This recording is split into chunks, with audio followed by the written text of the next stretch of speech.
Gloire soit rendue au Seigneur pour la grâce qui nous a permis de nous retrouver encore sur notre plateforme YouTube Église Temple Bethel Ebenezer.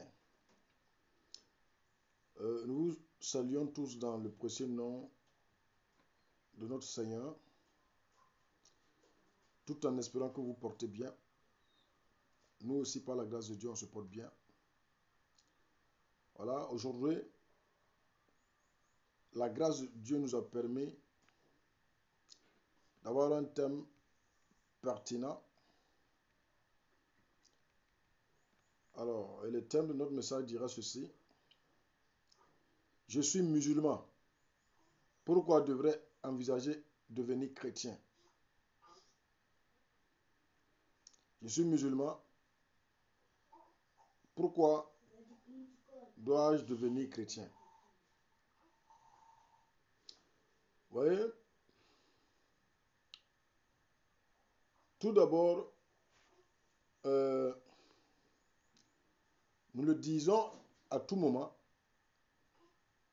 nous n'avons rien contre une religion. Nous prêchons la bonne nouvelle du salut qui est pour tout le monde, parce que le Seigneur lui-même, en montant au ciel, dira allez-y, prêchez la bonne nouvelle. Allez-y, faites de toutes les nations mes disciples, les baptisant au nom du Père, du Fils et du Saint-Esprit. Et enseignez-les à observer tout ce que je vous ai prescrit. Et c'est dans cette lancée, dans ce volet-là, que nous nous efforçons nuit et jour pour faire des différentes vidéos, pour toucher le grand maximum, pour encourager, exhorter,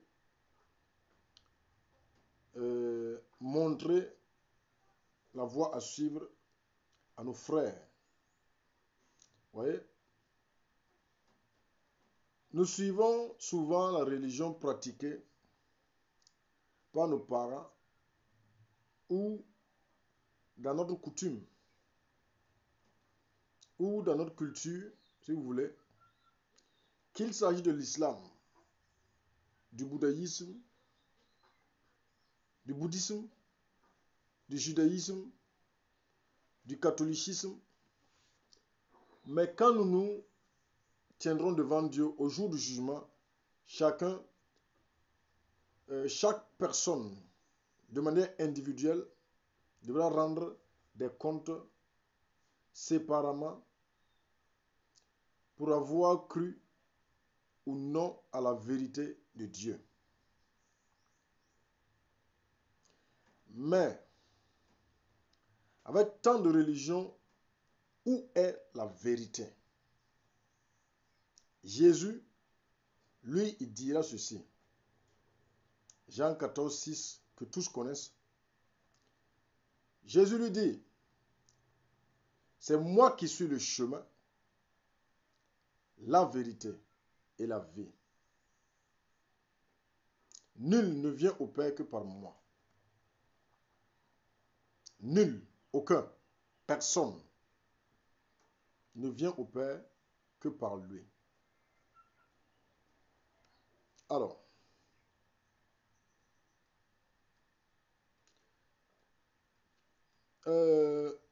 si lui, il est le chemin,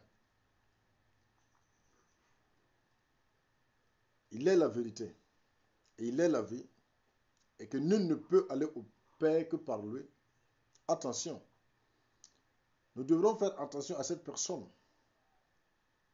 Pourquoi? Le chemin ici, c'est l'absolu, l'unique, le seul. Et les vrais chrétiens sont les disciples de Jésus, comme Jésus pouvait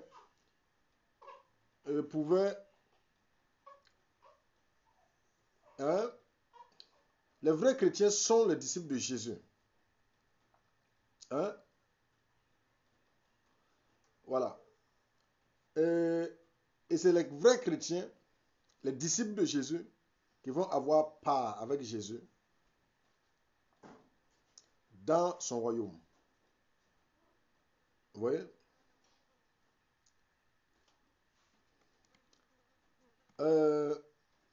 Nous allons avoir beaucoup de points. Ce message serait un peu long. Nous allons avoir beaucoup de points. Premièrement, la mort et la résurrection de Jésus. La Bible raconte comment Jésus a accompli une prophétie en naissant de la Vierge Marie. Il a grandi différemment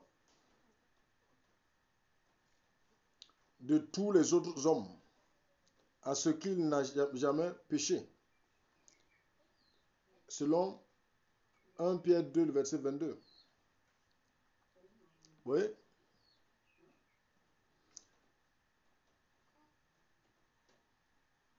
Vous voyez? Donc vous pouvez lire ces versets à la maison. Les foules accouraient pour entendre son enseignement et s'émerveiller de ses miracles. Jésus a guéri les malades, ressuscité les morts et marché sur l'eau. Vous voyez? Jésus ne méritait en aucun cas la mort, mais il a prophétisé qu'il serait crucifié et qu'il serait ressuscité des morts le troisième jour. Matthieu 20, 18 à 19. Ces paroles se sont accomplies. Des soldats l'ont battu et ont posé une couronne d'épines sur sa tête. Les peuples se sont moqués de lui. Ils ont craché sur son visage. Des clous ont percé ses mains et ses pieds. Pour l'attacher à une croix de bois. Jésus aurait pu se sauver lui-même, mais il s'est donné pour mourir volontairement sur la croix. Jean 19, verset 30. 3 jours plus tard, il sortit de la tombe vivant. Pourquoi? Nous allons voir pourquoi. En tant que musulman, vous devrez peut-être pardonnez. Pourquoi? En tant que musulman, vous vous demandez peut-être pourquoi Allah permettrait-il que son prophète Issa soit maltraité et tué. La mort de Jésus est essentiellement pour plusieurs raisons. La mort de Jésus est essentielle pour plusieurs raisons. La première raison, nous sommes tous pécheurs. Ecclésiaste 7, le verset 20. Il dit, il n'y a pas de juste sur terre. Aucun homme ne fait le bien. Aucun homme n'est juste. Selon ce qui est écrit dans Ecclésiaste 7, le verset 20. Et Romains 3, 23 dit, tous ont péché et sont privés de la gloire de Dieu.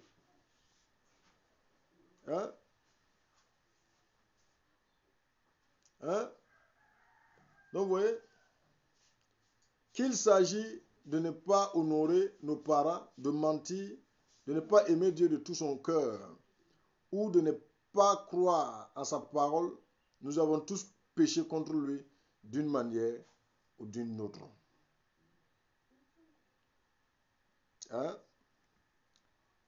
Et la punition de Dieu, secondement, la punition de Dieu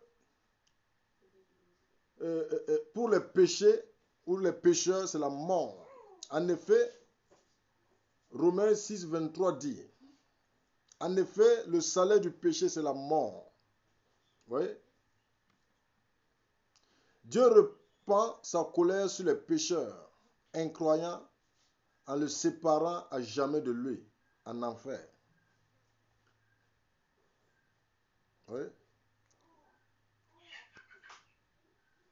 2 Thessaloniciens 1, 8, jusqu'au verset 10, si vous voulez.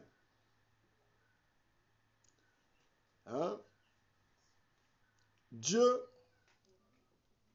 en tant que juste juge, ne peut fermer les yeux sur le péché. Jamais. Dieu ne ferme pas les yeux sur le péché. Non. Vous voyez, Dieu tranche toujours, juge toujours.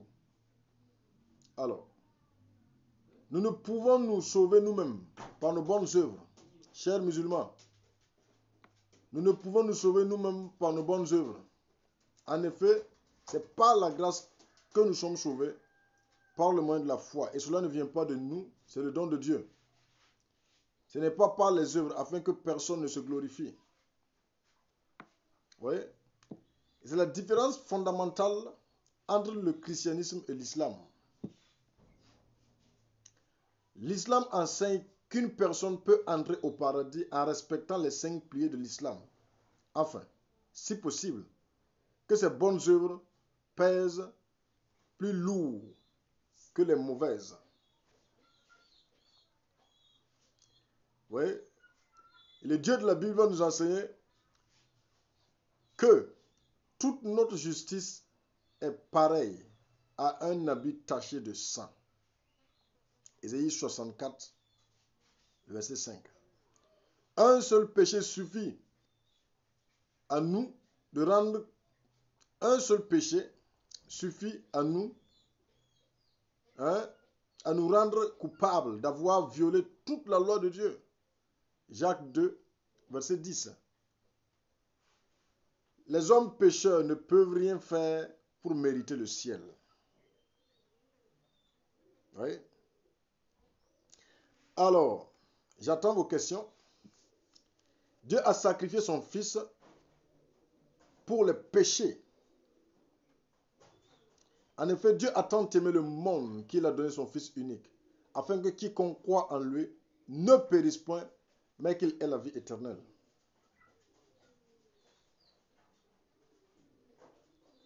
Dieu savait que le péché de l'humanité l'empêcherait l'accès ou d'accéder au ciel, et que le prix de son pardon ne pouvait être payé que par la mort d'un seul être parfait. Il savait que lui seul pouvait faire ce sacrifice d'une valeur infinie, d'une grande valeur. Alors, il a prévu de toute éternité envoyer son Fils mourir à la place de ceux qui croient en lui. Devenir chrétien. Pourquoi dois-je devenir chrétien? Crois au Seigneur Jésus et tu seras sauvé. Acte 16, verset 31. L'apôtre Pierre dira ceci. Crois au Seigneur Jésus et tu seras sauvé. En tant que musulman,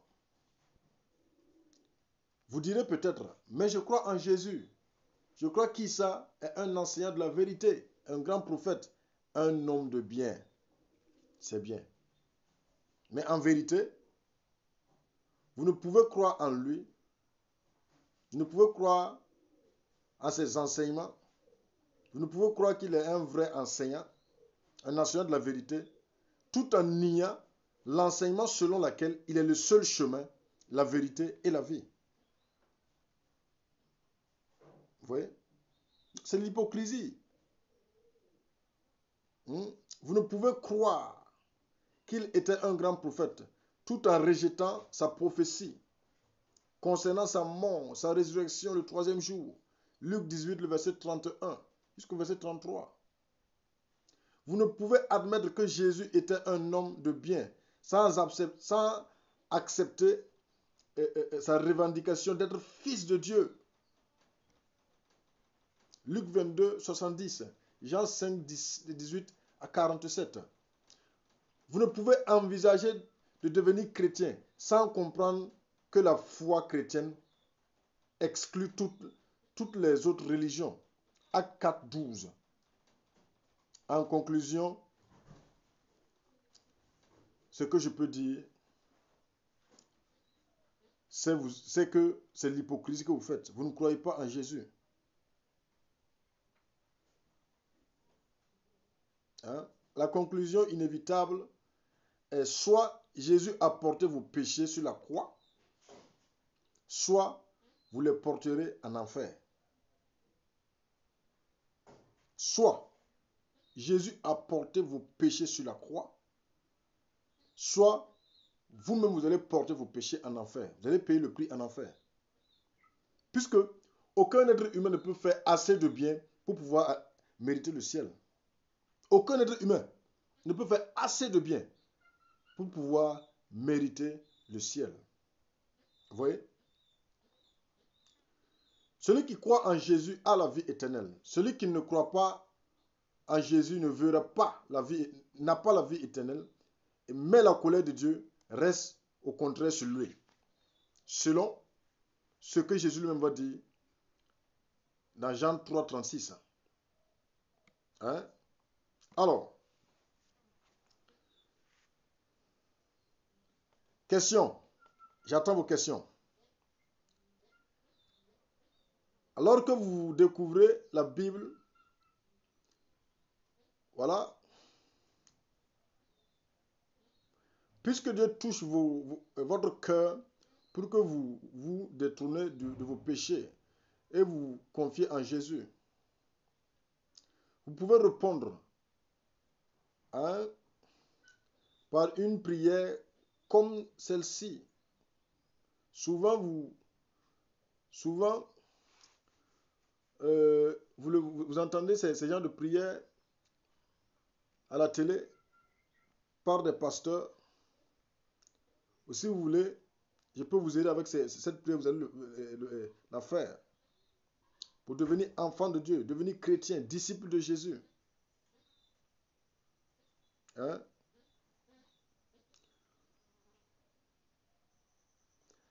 Certaines personnes se confient à leur prière, à leur prière qu'ils font chaque jour, les 5 prières. Hein? Mais la prière ne vous sauve pas. Seul Dieu peut vous sauver. Hein? Ouais.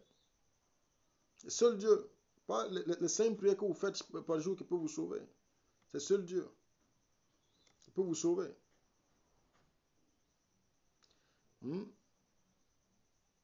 D'accord, je vais vous montrer une prière pour que vous puissiez avoir accès à la vie éternelle. Vous allez répéter avec moi. Mon Père qui est dans les cieux, je regrette d'avoir péché contre toi. Et en tant que pécheur, je mérite la mort et l'enfer. Mais je crois que tu as envoyé ton Fils Jésus-Christ mourir sur la croix pour mes péchés et ressusciter victorieux des morts. Je me détourne à présent de mes désirs pécheresses et renonce à chercher à atteindre le salut par mes œuvres. Je mets ma confiance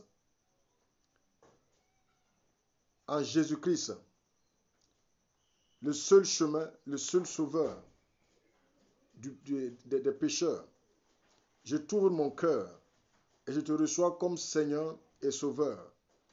Inscris mon nom dans le livre de vie. Efface-le dans le livre de la mort. À partir de maintenant, je suis enfant de Dieu. Je romps avec les fétiches. Je romps avec le diable. Je romps avec le monde. Et je m'attache à toi. Soutiens ma foi. Donne-moi de marcher dans ton amour. Anime-moi de ta soif. Au nom de Jésus. Merci Seigneur pour ce que tu le fais. Non à cause de ma prière, mais à cause de ton amour pour moi. Amen. Et vous voilà, enfants de Dieu. Dieu vous bénisse. Dieu continue de vous faire du bien. Nous allons nous arrêter là aujourd'hui. Plaise au Seigneur, nous allons avoir d'autres thèmes les jours à venir. Et ça va beaucoup vous faire du bien. Hein? Continuez de nous suivre. N'oubliez pas de liker, de vous abonner, de commenter, de proposer des thèmes sur notre chaîne, sur notre plateforme WhatsApp. Nous allons essayer par la grâce de Dieu de traiter ces thèmes pour pouvoir vous aider à comprendre encore les Saintes Écritures. Pas nous, mais le Seigneur dans sa grâce le fera à cause de son amour pour nous. Shalom, shalom. Dieu bénisse le Burkina Faso. Dieu bénisse l'Afrique tout entière. Dieu redonne la quiétude à notre nation. Dieu protège nos vaillants soldats et VDP. Que la main de Dieu repose sur notre nation, qu'il continue de diriger nos dirigeants, qu'il leur donne de marcher dans la crainte de Dieu, qu'il leur donne de diriger le pays dans la volonté de Dieu. Shalom, shalom. On se dit à bientôt.